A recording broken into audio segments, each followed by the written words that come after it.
et comment vous pouvez aussi l'utiliser.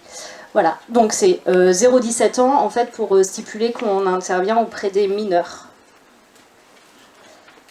L'objectif de l'espace ressources handicap, c'est de tenter de faire en sorte que tous les enfants en situation de handicap aient accès à ces différentes structures, donc aux structures d'éveil et de loisirs. Alors EAJE, c'est tous les établissements d'accueil du jeune enfant, crèche, halte garderie, etc. Ça vous concerne un petit peu moins.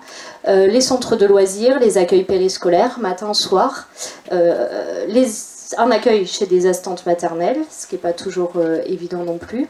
Et puis, là, ce qui nous concerne plus aujourd'hui, donc, que ces enfants puissent participer, comme les autres enfants qui le souhaitent, à des activités culturelles et sportives. Voilà, pour un petit point juste historique et que vous puissiez un petit peu cerner comment le dispositif a été conçu sur le département. Tout à l'heure en introduction, on a parlé du package, donc c'est le plan d'accompagnement sur les questions portant sur l'enfance et la jeunesse auquel participent donc la DDCSPP, la CAF, mais aussi d'autres associations, enfin des associations et d'autres institutions plutôt. Donc le package a travaillé à un moment donné sur la question de l'accueil des enfants en situation de handicap et est à l'origine de la création de l'espace ressources handicap et aussi d'un autre groupe de travail plutôt sur la petite enfance. Du coup c'est donc ce qui s'appelle Handi Petite Enfance, et c'est les deux groupes qui ont travaillé sur la création de l'espace ressources handicap. Voilà, c'est un service qui est porté par l'EPEP, on l'a dit tout à l'heure. Concrètement, comment ça se passe? Donc l'idée c'est en premier lieu d'apporter une information, que ce soit une information à destination des parents qui souhaitent inscrire leur enfant ou du jeune directement qui serait intéressé pour pratiquer une activité, et d'apporter une information également aux structures d'accueil qui seraient confrontées à une demande d'une famille et qui ne sauraient pas forcément par quoi commencer ou comment penser l'accueil de l'enfant.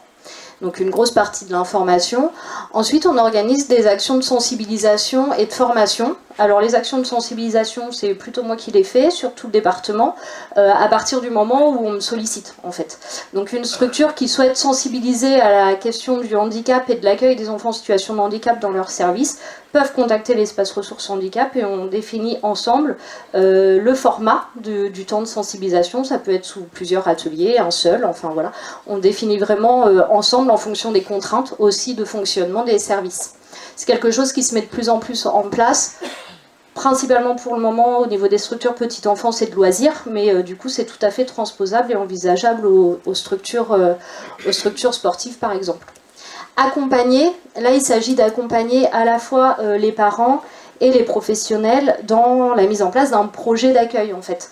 Il s'agit très concrètement de faire du lien, de ne pas être seul si on se sent en difficulté par rapport à une demande un peu particulière. En même temps, depuis 2016, je m'aperçois quand même que, et heureusement, des enfants en situation de handicap sont accueillis dans des clubs sportifs du coin, foot, hand, peu importe, sans que pour autant il y ait eu nécessairement une adaptation très importante du fonctionnement, ou en tout cas qu'il y ait eu besoin de mettre en place des choses très techniques, puisque en fait, parfois spontanément, vous accueillez des enfants, et ce sont de base des enfants, et donc ça ne pose pas toujours de difficultés. L'idée, c'est que vous puissiez saisir l'espace ressources handicap quand justement vous êtes confronté à des difficultés bien particulières. Mettre à disposition des outils, alors à voir si c'est soutenant ou pas, mais en tout cas on dispose d'un panel d'outils. Alors c'est sous forme, on l'a appelé Handitech, mais du coup c'est un panel d'outils un peu particuliers qui peuvent soutenir à l'accueil d'enfants avec des besoins spécifiques. Nous, on s'intéresse de toute façon toujours aux besoins des enfants. À aucun moment on cite la pathologie handicapante ou la déficience, puisqu'en soi, ce qui importe quand on réfléchit l'accueil d'un enfant, c'est bien ses besoins et ce dont il a besoin dans le cadre de l'activité. Donc il y a différents outils qui peuvent être prêtés gratuitement, le temps de tester ou pour du coup un temps limité en fonction du projet d'accueil. Voilà, créer du lien, c'est créer du lien avec les partenaires qui interviennent auprès de cet enfant-là. Donc ça va être les partenaires du médico-social. les partenaires des DAM, on le disait tout à l'heure, des dispositifs d'accompagnement médico-éducatif, des CESAD ou autres, pour permettre des échanges entre les différents acteurs et puis éventuellement organiser des temps de sensibilisation quand il est nécessaire ou intéressant pour les professionnels d'accueil d'être sensibilisés à une spécificité particulière. Voilà. Et puis soutenir la démarche de renfort d'équipe. Alors là, on est plutôt quand il s'agit d'un accueil collectif, principalement en centre de loisirs ou en structure d'accueil. Ça passe par le droit à compensation, c'est-à-dire que parfois, quand c'est nécessaire, la MDA, donc la Maison départementale de l'autonomie, peut valider et permettre la mise en place d'un personnel supplémentaire pour venir renforcer l'équipe d'accueil. Voilà, c'est quelque chose qui est un peu à la marge, qui se fera certainement plus difficilement sur des clubs sportifs puisqu'on est sur une pratique un peu particulière. Mais il n'empêche que en cas de difficulté ou en cas de besoin, il ne faut pas hésiter à contacter l'espace ressources handicap. Je pense avoir été très concise. Voilà, vous avez les coordonnées. J'ai des plaquettes pour ceux qui souhaitent. Ensuite, de toute façon, je crois que les coordonnées sont sur le site du package. P-A-Q-E-J. Ils vont bientôt être sur la plateforme territoriale. Voilà, bientôt sur la plateforme territoriale. Voilà. Et puis, il y a un projet personnalisé qui est également disponible sur le site du package, qui est en fait un outil qu'il faut utiliser comme on le souhaite. C'est-à-dire que ce n'est pas un outil qui doit être contraignant, mais c'est un outil qui peut vous permettre d'échanger avec des parents, avec l'enfant, sur les besoins particuliers. Et du coup, ça peut être vraiment un support écrit pour l'accueillant et l'ensemble de l'équipe du club, par exemple, pour vraiment suivre éventuellement l'évolution de l'enfant, ou en tout cas pouvoir noter les choses essentielles pour être dans un accueil constructif et soutenant. Des questions ?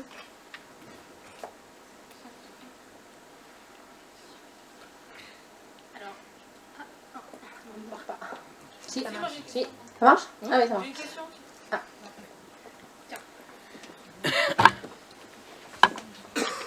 J'ai jamais fait ça, micro. On est rêvé.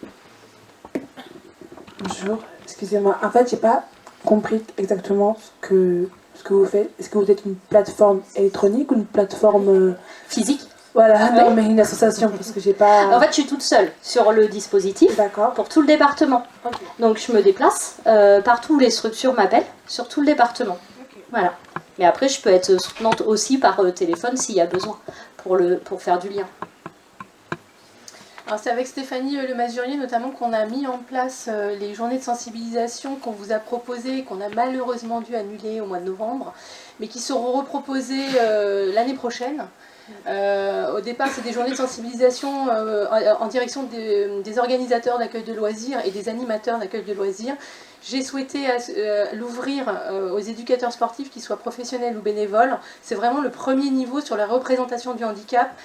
Certains d'entre vous y ont participé, on l'avait mise en place l'année dernière, 2017, Pour la première fois. pour la première fois. Si ça ne vous apprend rien où vous ressortez un peu frustré parce qu'il vous manque des infos sur des types de handicap, vous voudriez approfondir des choses, etc. En attendant, c'est aussi un lieu d'échange sur vos pratiques. Et à ce titre-là, les participants, en tout cas, évidemment, je ne vais pas vous dire le contraire, mais étaient plutôt satisfaits. Donc on va essayer de remettre en place ça l'année prochaine, mais de l'ouvrir et de mélanger avec les animateurs et pas faire simplement le secteur sport et les secteurs animateurs, puisque de toute façon, on parle d'un public identique. On ne parle pas des métiers, là, on parle bien du public de personnes en situation de handicap, et peu importe le métier qu'on y fait. Donc c'est avec Stéphanie qu'on travaille là-dessus, l'espace ressources handicap, et avec, c'est une association qui s'appelle la Souris Verte, qui fait des interventions... Une souris verte qui vient de Lyon. Qui vient de Lyon. Qui vient de Voilà. Lyon. Et du coup, c'est une formation qu'on propose sur 2 jours, donc 2 niveaux. Un premier niveau où on est plutôt sur un temps d'échange autour des représentations liées au handicap, mais en même temps, c'est nécessaire pour aborder le reste. Et on est aussi sur des définitions très très, très simple et sur ce que dit la loi aussi en termes d'inclusion et en termes d'accès aux droits communs. Mais la deuxième journée, elle est sur des choses beaucoup plus pratiques et je crois qu'elle s'intitule « Comment penser l'accueil de l'enfant et de sa famille ». Et donc c'est voilà, c'est du pratique. Les participants sont en général toujours très satisfaits de ces temps d'échange. Ça permet d'être un petit peu moins seul.